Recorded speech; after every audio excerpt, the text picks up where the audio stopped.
Indian bonds to join global index. What's happening? India recently overtook the UK to become the fifth largest economy of the world, and it is on track to clinch the third spot by 2030. The recent global headwinds failed to dent its economy even as several big powers are staring at recession. India is now the fifth biggest equity market as well. The country's $1 trillion sovereign bond market is one of the largest among emerging market economies. But, notwithstanding all these achievements, the country is still out of global bond indexes. The talks between the central government and index holders have been on for long, but without a result. But, now, there is a renewed push from global investors for India's inclusion. What has happened? Indian government bonds are expected to be included in the JP Morgan Government Bond Index Emerging Markets (GBIM) in 2023. According to analysts at multinational investment bank Goldman Sachs, owing to resolution of some operational issues and diversification of the index. What is Global Bond Index? The basic purpose of an index is to track the movement of a financial instrument on which it is based. Global bond indices help investors track the movement in bonds in multiple jurisdictions and aid in relative comparisons. Indices perform the important function of being a benchmark to investments by mutual funds, pension funds and other large investors that typically prefer to hold on to investments for longer periods. In other words, indices are guides to investments. In the equity markets, there are sectoral indices, besides the main ones that track the most traded stocks. In the bond market, there are indices that track high-yield risky bonds, emerging market bonds and government bonds.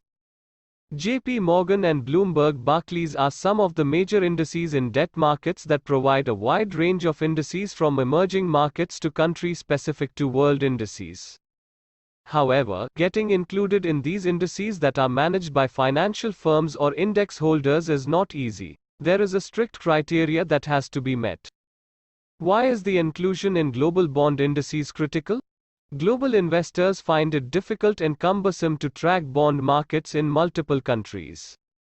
This is where bond indices come in handy. Investors track key indices globally to make investment decisions. More importantly, global funds seek to either match or outperform the returns of indices. Inclusion in these indices makes such decision-making easier for investors.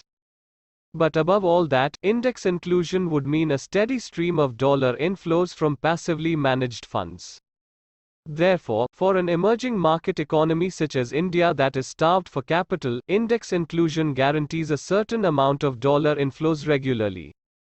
Criteria for inclusion in bond indices. Index holders or financial firms that manage bond indices have a series of criteria for countries wanting their bonds to be included in them. They must meet parameters on liquidity, safety, and returns. The size of the market, sovereign rating, and ease of access are the main asks from index holders. Does India meet these criteria? The Indian sovereign bond market ticks all the boxes in terms of liquidity, safety, and even returns. However, the tax policy does not meet the criteria for settlement in Euroclear. This makes entry into bond indices that insist on Euroclear settlement difficult. Even if settlement is allowed in domestic clearing houses, the process is cumbersome for foreign investors. One of the biggest concerns among investors over the years was accessibility. To allay such concerns, the Reserve Bank of India introduced a fully accessible route, FAR, in 2020, under which foreign investors and institutions can invest in Indian bonds without any restrictions and investment caps. Further, the government is not willing to exempt foreign investors from capital gains tax because it would be discriminatory for domestic investors. Benefits to India. The benefits of inclusion in global bond indices are many. It makes investment decisions easy and that results in a steady stream of foreign inflows into domestic markets. Passive funds tend to allocate investments to a specific market based on indices and such funds are stable. Further, inclusion in global indices would strengthen a key investor base, foreign institutional investors. FIIs provide the much-needed liquidity and churn in the domestic bond market. The overall share of foreign investors is still low and the local bond market is dominated by domestic banks. Greater participation would mean that bond yields could be kept in check and the RBI may not have to face the dilemma of stepping in as a buyer to reduce the government's borrowing cost. A steady flow of dollars also keeps the exchange rate from depreciating too much. India Global Bond Index inclusion is indeed a salivating prospect for India. But the key to cash in on investor optimism is to hasten the process of inclusion.